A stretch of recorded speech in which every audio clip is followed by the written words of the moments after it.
오늘 말씀의 제목은 23절 하나님이 악령을 보내셔서 라는 제목으로 말씀을 전해드립니다. 무시무시한 제목입니다. 하나님께서 악령을 보내신다라는 게 말이 되는가? 왜 악령을 보내셨는가? 하나님은 악도 있으신 분이신가? 참 어리둥절해요. 굉장히 무서운 말씀입니다. 본문 역사를 좀 우리가 들여다보면서 이 악령을 보내시는 하나님은 어떠한 하나님이신지를 오늘 배워보고자 해요. 1절부터 6절까지의 말씀을 보겠습니다. 왕노릇하는 포악한 반사사 아비멜렉을 소개하는 장면이에요. 반사사 아비멜렉, 반사사라는 표현을 우리가 사용을 합니다. 하나님께서 직접 임명하신 그런 사사가 아니라 자기 스스로 사사가 되었기 때문에 반사사라고 우리가 부릅니다. 내 아비는 왕이다라는 이름을 가진 아비멜렉, 기드온. 지금 오늘 본문에서는 그 기드온의 별명 여룻바알이라는 이름으로 나왔는데요. 같은 사람입니다. 기드온이나 여룻바알이나 같은 사람이에요. 기드온의 첩에서 난 서자입니다. 그래서 재산을 상속받을 수도 없고 아주 힘이 없는 그런 첩의 아들이 바로 이 기드온의 아들 아비멜렉이라는 사람이에요. 그가 스스로 사사가 되었습니다. 자기가 인정받을 만한 자기 엄마 고향, 어머니 고향인 이 세겜이라는 지역에서 그 외가 쪽 친족들을 모아놓고 데이터를 들이밀어요.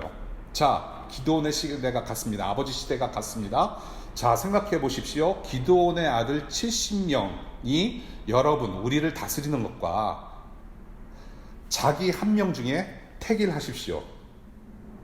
결정하십시오. 결국에는 지역감정, 그리고 혈육관계, 지연과 혈연을 사용해서 이 아비멜렉은 왕처럼 군림하게 됩니다. 이렇게까지 된 배경에는 첩으로 한평생 한을 품은 이 아비멜렉의 어머니, 그 여인의 야심이 그대로 주입되지 않았을까. 정말로 첩으로서 서러운 일생을 살아왔을 거예요.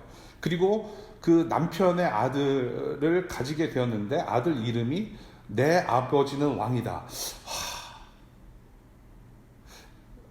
그 어머님의 야심이 조금 작용하지 않았을까라는 좀 상상을 해보게 되는데요. 그런 야망 가득한 아비멜렉이 권력을 잡게 되는 데 있어서 가장 먼저 한 일이 무엇이었냐면 바알 브릿이라는 신전, 우상 숭배의 재정으로 통치 자금을 수령합니다. 우상 숭배하는 사람들로부터 통치 자금을 받아요. 마치 신천지 자금으로 국회의원 되듯이 우상 숭배하는 바알브릿 신전의 재정으로 통치 자금을 받고 움직입니다. 그 지원금으로 무엇을 하느냐? 지역 조직폭력배를 고용해서 폭정을 시작합니다. 사람을 사요. 그러고서 가장 먼저 그 조직폭력배를 동원을 해서 무엇을 하느냐? 바로 자신의 배다른 형제 70명을 다 한 바위 위에서 죽여버립니다. 살해해요. 자기 아버지는 동족을 괴롭혔습니다. 그런데 지금 그 아버지의 아들 아비멜렉은 자기의 가족을 몰살한 어떻게 보면 더한 놈이에요. 그래서 이러한 장면을 봤을 때 기드온부터 자기 아버지로부터 흘러오는 역사를 좀 간단하게 요약을 하자면은 7장에 그 아비멜렉의 아버지 기드온의 모습을 보면 괜찮은 사람이네 라고 생각이 되고요. 8장으로 넘어오면 기드온을 보면서 이건 아닌데? 라는 생각이 들어요.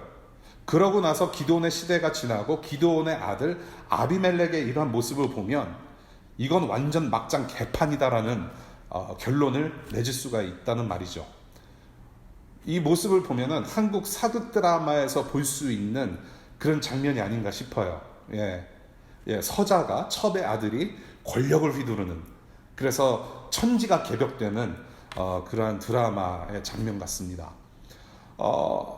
이러한 사건이 일어난 장소가 바로 세겜이라는 장소예요. 이 세겜이라는 장소는 굉장한 역사 유적지입니다. 영적으로 굉장히 중요한 지점인데요. 오래전에 하나님께서 아브라함에게 내가 너에게 주시겠다고 하는 그런 약속하신 땅이라고 말씀하신 장소가 바로 이 세겜이라는 장소이고요. 그래서 이 약속의 땅에서 처음으로 예배했던 장소이기도 해요. 영적인 유적지입니다. 또한 이 모세의 시대가 지나고 여호수아가 등장하면서 요단강을 건너서 그 약속의 땅에 들어간 후에 하나님을 예배하러 모인 첫 장소가 바로 이 세겜이라는 장소예요. 굉장한 역사 유적지예요. 그런데 이러한 역사 유적지에서 지금 영적 유산 가득한 이 거룩한 땅에서 이 지금 아비멜렉과 그 사람들이 언약의 하나님을 대적하고 또한 서로를 대적하는 처참한 장면이 벌어지게 되는 것이죠. 마치 이 워싱턴 DC를 생각해 보면 마틴 루터 킹 주니어가 평화를 외친, 그 인종 간의 단합, 그런 화합을 외친 링컨 기념관에서 인종차별 살인사건이 일어나는 것처럼 굉장히 처참한 그런 모습을 오늘 본문에서 보게 됩니다. 7절부터 49절까지의 말씀이 무슨 말씀인지 간단하게 정리하자면 이렇습니다. 아비멜렉이 망하는 과정을 그려내고 있어요. 그것이 7절부터 49절까지의 내용입니다. 이 망하는 과정에서 중요한 인물이 두 명이 등장을 해요. 첫 번째 등장인물은 요담이라고 하는 사람입니다. 요담. 이 요담이라는 사람의 이름의 뜻은 하나님은 완전하시고 흠이 없으시다라는 뜻을 가지고 있어요. 이 요담이라는 사람은 기드온의 막내 아들입니다. 기드온의 막내 아들로서 그 70명이 살해당한 현장에 있었는데 숨어서 간신히 탈출한 완전 행운아예요. 그래서 탈출을 해서 아비멜렉, 자기 형이 지도자로 군림하는데 반대 투쟁을 벌인 사람입니다. 7절부터 20절까지 그 자신의 투쟁을 비유로 설명을 해요. 사람들을 모아놓고, 세겜 사람들을 모아놓고 비유의 말을 합니다. 나무들이 올리브 나무와 무화과 나무와 포도나무에게 왕이 되어달라는 요청을 하는데 모두 거절한다는 내용을 얘기를 해요. 그런데 마지막으로 가시나무가 등장을 하는데 가시나무가 이렇게 말을 한다는 거예요. 자기를 왕으로 섬기지 않고 자기의 그늘 아래 피하지 않으면 다 불살라 버릴 것이다 라는 내용의 말을 비유로 말을 해요. 그런데 여러분, 가시나무 보신 적 있으시죠? 가시나무는 그늘이 없어요. 가시나무에는 그늘이 없어요. 너무나도 터무니가 없어요. 자기의 그늘 아래 피하지 않으면 다 불살라 죽여버리겠다라고 하는 가시나무. 쓰레기만큼 혹은 쓰레기보다도 가치 없는 나무가 바로 이 가시나무인데, 바로 이 가시나무가 아비멜렉이다. 그 아비멜렉은 그렇게 터무니없고 가치 없는 존재이라는 것을 이 비유의 말로 말을 하는 것이죠. 아무리 혈육 관계라고 할지라도 자기 가족을 몰살한 자가 어떻게 우리의 지도자가 될 수 있겠느냐 하면서 비유의 뜻을 이렇게 풀이합니다. 기드온의 업적 아래 뭉치지 않으면, 우리 아버지의 업적 아래 뭉치지 않으면 아비멜렉과 지지자들, 당신들이 서로 불살라버리면서 서로 죽여버릴 것이다. 그렇게 풀이를 합니다. 정확히 봤어요. 이 요담이라는 사람이 비유를 잘 말하고 그것을 잘 풀이했어요. 정확히 봤습니다. 그런데 이 요담이라는 아들 역시 하나님이 아니라 자기 아버지 기드온의 업적을 지켜 세우는 어떤 영적인 착각을 한 것이에요. 그런데 이 인물이 참 중요합니다. 잠시 들어왔다 나가는 이 조연급 인물 요담이 중요한 이유는 바로 이 요담이 한 말대로 나중에 다 이루어졌기 때문에 중요한 인물로 등장을 하는 것 같아요. 아비멜렉은 자기 자신의 지지자들로부터 배신을 당하고 공격당하고, 이 아비멜렉은 나중에 한 여인으로부터 죽음을 당하죠. 서로 죽여버리는 그런 역사. 벌써 요담은 그렇게 비유로 얘기를 했어요. 두 번째 인물입니다. 가알이라는 인물이에요. 가알. 요담이 그렇게 등장했다가 피신을 합니다. 피신을 하고 난 다음에 3년이라는 시간이 지나요. 그 3년 동안 무사해 보였어요. 모든 것이 평온해 보였습니다. 그런데 이 3년 동안 하나님은 움직이질 않으신 것처럼 보여져요. 그냥 3년 동안 평온했다. 3년이 지나갔다. 아무 일이 없었던 것처럼 지나가요. 3년 동안 무사해 보였지만 하나님은 계속 눈여겨보고 계셨다라는 것을 우리가 보게 돼요. 그러고 나서 바로 악령을 보내셔서, 악한 영, evil spirit, 악령을 보내셔서 아비멜렉을 지지했던 세겜 사람들과 아비멜렉 사이를 쫙 갈라놓으세요. 3년 동안의 허니문이 끝났어요. 아비멜렉이 집권하고 아비멜렉이 왕처럼 군림하고 나서 3년 동안 아무 일 없었던 것 같고, 하니문, 정말로 사랑 가득한, 서로 지지하고 서로 사랑하고 서로 통치받고 통치하는 그런 하니문의 시대가 끝났고, 이제는 서로가 갈라져요. 사랑하는 만큼 상처도 큰 법이죠. 이때 가알이라는 인물이 등장을 해요. 이 가알이라는 사람은 세겜 사람들의 신망을 얻었다고 얘기를 합니다. 그래서 그들 편에 서서 투쟁을 해요. 같이. 이제는 아비멜렉을 적대하고 이 세겜 사람들과 함께 투쟁을 해요. 그리고 아비멜렉 군대와 전투하는데 그 불씨를 당긴 장본인이 바로 이 가알이라는 사람이죠. 전투가 시작되자마자 아비멜렉 군대가 기선을 제압하면서 세겜 사람들을 다 죽여버리고 우상숭배 소굴인 엘브릿이라는 신전 동굴까지 가서 다 불살라버리는데, 그 불사르는 동안에 1000명이 죽어버려요. 바로 20절에 요담이라는 사람이 한 말대로 이루어집니다. 이 아비멜렉이 정말로 잔인하고 포악하게 다 전멸시켜버려요. 이 아비멜렉이 다 이긴 싸움으로 보이기는 하지만은 하나님께서는 눈여겨보시고 계속해서 지켜보시고 결국에는 이 악한 자를 가만히 놔두지 않으셨음을 오늘 성경에서 보는 것이죠. 철저하게 이 악한 사람을 보응하십니다. 심판하세요.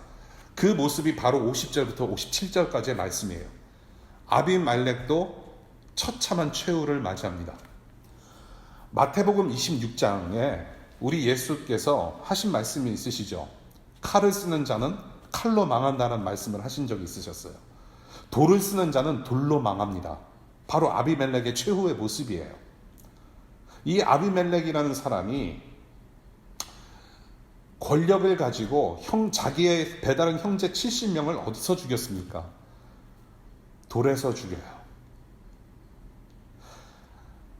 이 망대 위에서, 지금 전투의 끝자락에서 망대 위에서 어떤 여자분이 맷돌을 아래로 던지는데 아비멜렉이 그 돌에 맞고 쓰러져요.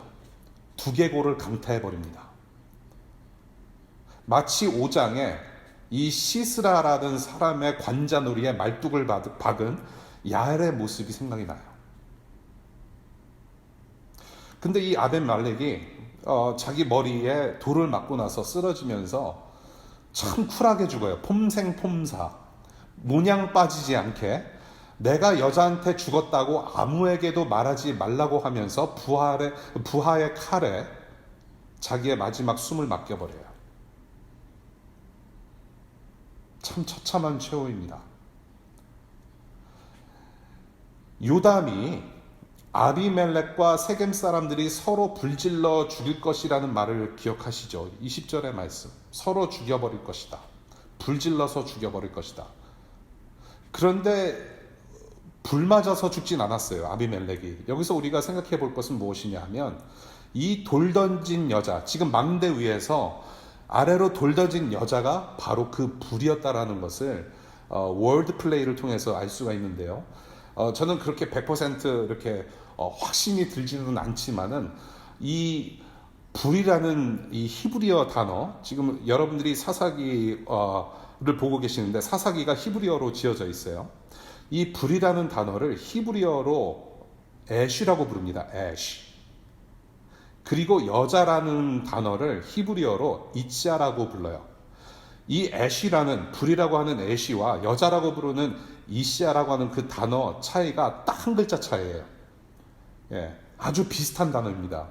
그래서 그 불, 요담이 예언했고 예견했던 그 불이 바로 이 여자라는 것을 우리가 좀 알 수가 있는데요. Anyway, 한 여자로부터 생명이 시작돼서 야심에 불타오른 자의 최후는 결국 한 여자로 인해서 힘없이 꺾여져 버린다는 것을 우리가 알 수 있어요. 하나님을 등지고 우상을 숭배하며 자기의 유익을 위해서 왕노릇하고, 그리고 담합하던 자들의 막장 대하 드라마는 이렇게 비극으로 막을 내립니다.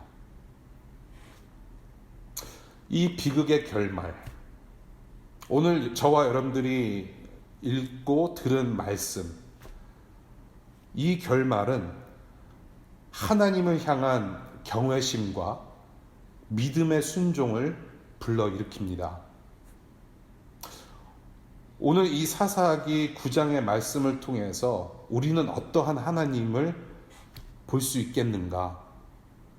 바로 우리 하나님은 심판할 자들을 심판하시는 전능하신 하나님이시라는 거예요. 심판할 자들을 철저하게 심판하시는 전능하신 하나님이시다. 그 하나님을 저와 여러분들이 믿고 따르고 섬기고 있어요. 56절과 57절 다시 한번 보겠습니다. 56절과 57절의 말씀. 하나님은 아비멜렉에게 자기 형제 70명을 죽여 자기 아버지에게 저지른 죄의 값을 이렇게 갚으셨고, 또 세겜 사람들의 죄악도 그들에게 모두 갚으셨다. 여룻바알의 아들 요담의 저주가 이렇게 그들에게 그대로 이루어졌다. 죄악에 대하여, 사람들의 죄악에 대하여 철저하게 보응하시고 심판하시고 갚으시는 하나님이시라는 것이에요. 오늘 본문을 미리 읽어보신 분들은 한 가지 큰 특징을 발견하실 수가 있었을 것입니다. 어떤 특징이냐? 아비멜렉이라는 이름이 계속 나와요. 지겨울 정도로 나와요. 이 아비멜렉의 이름이 몇 번 나올까요? 자, 즉석 퀴즈. 약 몇 번 나올까요? 네, 지금부터 세시면은 시간이 좀 오래 걸려요. 제가 답을 말씀드릴게요. 제가 읽은 성경으로는 45번이 나와요. 이 사사기를 통틀어서 그렇게 사람 이름이 많이 나온 적이 없어요. 아마 다른 구약 성경에서도 그렇게 많이 나온 적이 없을 거예요. 거의 모든 주어마다 아비멜렉 45번이 나와요. 10장 6절까지, 23절 빼고. 아비멜렉 이름이 45번이 언급이 되고 하나님 이름이 한 번도 언급된 적이 없어요. 그만큼 하나님을 잊었고 그만큼 부패했다라는 증거가 아닌가 싶어요. 이런 역사 속에서 하나님은 침묵하시는 것 같지만 다 보고 계셨다라는 거예요. 악인들은 잠시 형통할지라도 영원하지 않다라는 것입니다.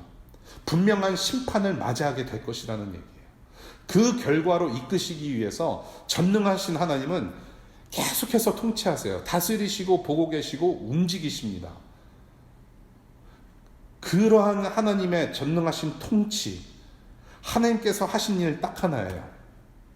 바로 악령을 보내셨다. 오늘 말씀의 주제예요. 악령을 보내셨어요. 신의 한 수예요. 이 신의 한 수로 역사가 확 뒤집어집니다. 악령을 동원하셔서 철저하게 심판을 하세요. 악령을 동원하셨다. 그냥 들으면은 정말로 하나님에 대해서 우리가 이해를 못해요. 그러나 이 악령까지도 지배하시고 통치하시고 다스리시고 하셨다라는 것을 성경에서 여러 군데에서 우리가 예로 볼 수가 있습니다.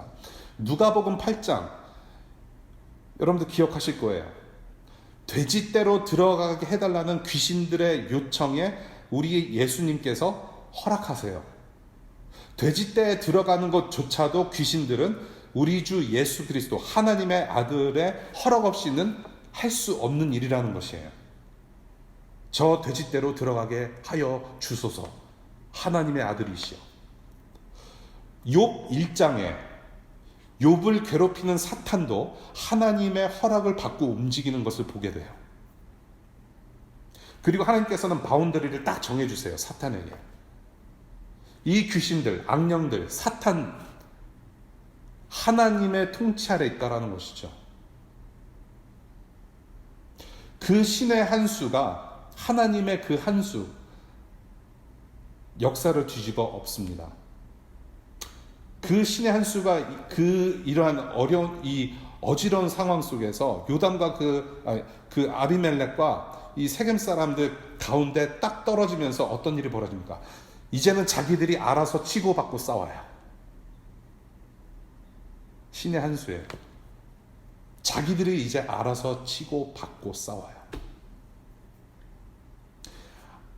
악한 영들끼리 혹은 악인들끼리 서로 동업은 잘해요. 하나님을 대적하고 하나님의 백성들을 괴롭히는 동업은 잘하는데 나중에는 서로 살려두지 않아요. 그것이 악한 영들, 악한 사람들의 특징입니다. 결국에는 망하게 돼 있어요. 그러한 모습을 오늘 본문에서 보게 되는 것이죠. 다시 56절 봅니다. 56절 주어가 무엇입니까? 하나님은 이라고 되어 있어요. 하나님은 분명히 역사의 중심에 계시며 여전히 역사를 주관하시는 하나님이세요. 요담이 비유를 통해서 예견을 합니다. 예언처럼 얘기를 해요. 요담 개인의 바람 혹은 요담 개인의 소원의 성취가 아닌 하나님의 역사로서 이렇게 심판하셨다고 하나님이라는 주어를 사용해서 결론을 맺어요. 요담이 한 말 때문에 하나님께서 그 한 말을 들으시고 감동받으셔서 움직이신 것이 아니라 하나님께서 이미 계획하신 것을 요담이라는 사람의 말로써 미리 드러내시고 그 말이 성취되는 것을 보고 사람들에게 경각심을 불러일으켰다라는 것을 보는 것이죠. 바로 하나님이 하신 일이었구나. 조연급 인물들과 이 악령까지 등장을 시키셔서 심판을 이루시는 이런 전능하신 하나님 앞에 저와 여러분들에게 한 가지 질문을 던져주십니다. 그 질문, 저와 여러분도 이 전능하신 하나님 앞에 무사한가요?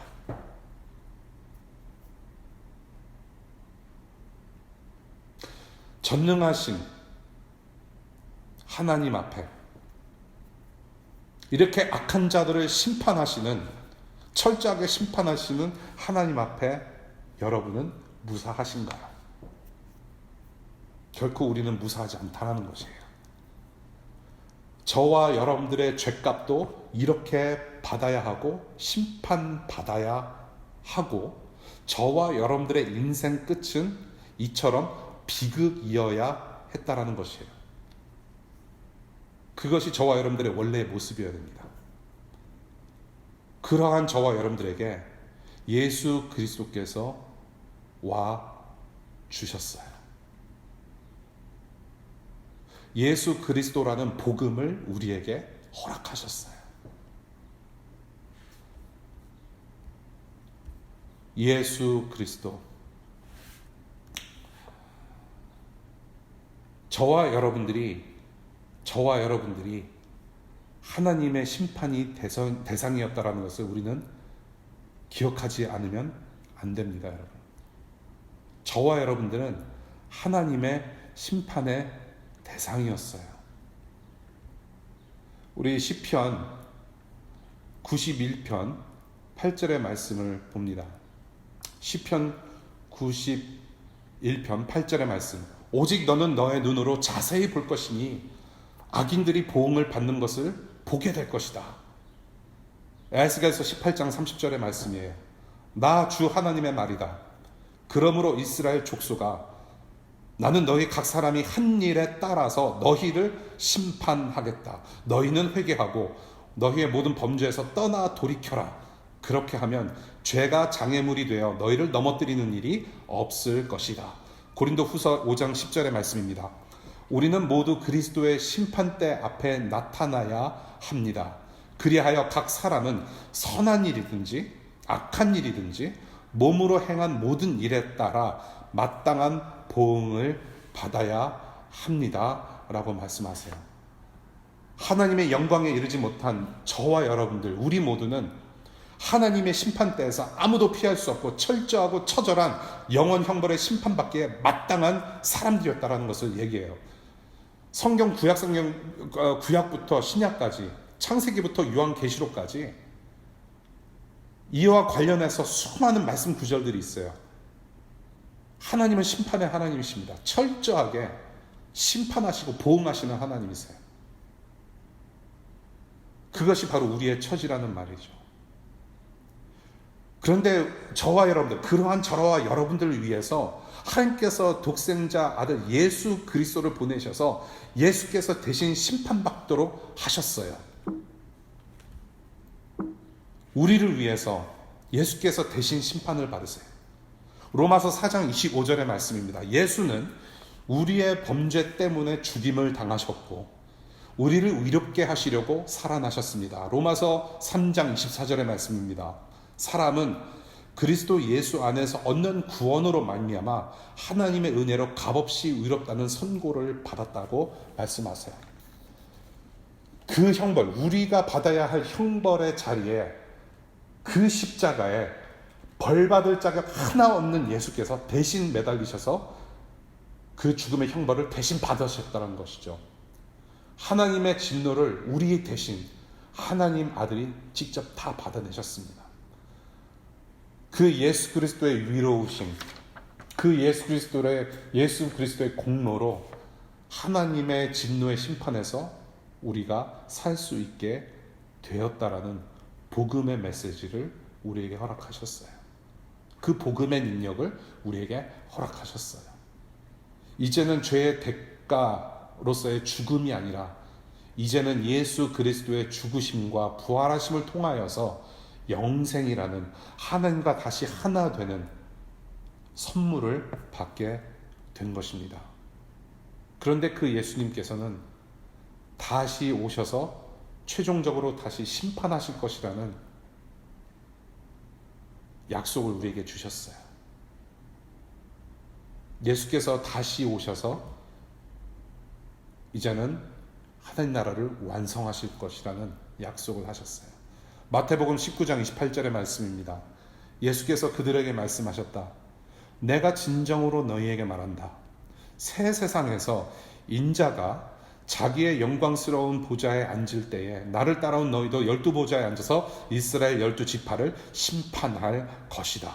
사도행전 10장 42절의 말씀입니다. 이 예수께서 우리에게 명하시기를 하나님께서 자기를 살아있는 사람들과 죽은 사람들의 심판자로 정하신 것을 사람들에게 선포하고 증언하라고 하셨습니다.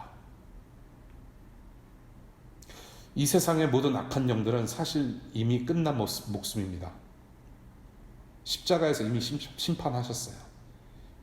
지금 잠시 활개를 치고 있는 상황입니다. 하나님 나라 완성의 날, 우리의 예수 그리스도께서 다시 오시는 그날까지 잠시 활개를 치는 것뿐입니다. 그 예수께서 다시 오시는 영광의 날에 최종 심판 때에서 이 악한 영들, 이 악함, 이 죄악들은 모두 영원 형벌 받게 될 것입니다. 이미 예수께서는 사탄의 두개골을 부숴버리셨어요. 그러나 그 예수 그리스도 안에 있는 하나님의 자녀들, 이 예수 그리스도를 믿는 하나님의 백성들은 이러한 심판에서 제외될 것이며 영원히 안전할 거라는 약속의 말씀 또한 주셨죠. 우리 다 같이 입술을 열어서 요한복음 3장 18절의 말씀 함께 읽었으면 좋겠어요. 아들을 믿는 사람은 심판을 받지 않는다. 그러나 믿지 않는 사람은 이미 심판을 받았다. 그것은 하나님의 독생자의 이름을 믿지 않았기 때문이다. 하나님의 약속에 따라 예수 안에 있는 저와 여러분은 영원히 안전합니다. 이 예수 그리스도는 우리가 이 지상에서 누릴 수 있는 최고의 선물이에요. 그 최고의 선물을 한마디로 복음이라고 얘기하고 기쁜 소식이라고 얘기합니다. 하나님의 전능하심을 최고조로 보여주신 사건이 바로 자신의 아들을 내어주신 것이에요. 그래서 이 아들을 내어주신 전능하신 하나님을 믿는다라고 하는 말은 곧 내 사소한 삶의 문제들, 내 삶의 모든 영역을 그분 아들 예수께 다 내어 맡겨 드린다라는 뜻이 됩니다. 전능하신 하나님, 자기 아들까지 내어주신 하나님을 믿고 따른다라는 의미는 내 모든 것을 다 내어드리겠습니다 라고 하는 뜻이에요. 복음의 삶입니다, 여러분. 우리에게 향하신 심판을 거두어 주신 우리의 영혼과 우리의 육신과 우리의 모든 문제를 다 해결해 주시는 전능하신 하나님, 그 예수 그리스도를 믿고 의지하고 신뢰하시는 여러분들 되시기를 축복합니다. 하나님이 악령을 보내셔서라는 제목으로 말씀을 나눴어요. 역사를 주관하시며 심판하시는 하나님, 그 하나님은 지금도 살아계시는 전능하신 하나님 아버지십니다. 이 코로나 시국에, 또한 코로나가 아닐지라도 우리의 삶에서 우리가 겪는 모든 고통, 모든 고난, 우리가 어떻게 살아야 할지, 어디로 가야 할지 몰라서 헤매이는 중에도 하나님은 함께 하신다는 거예요. 다 보고 계시고 다 알고 계신다.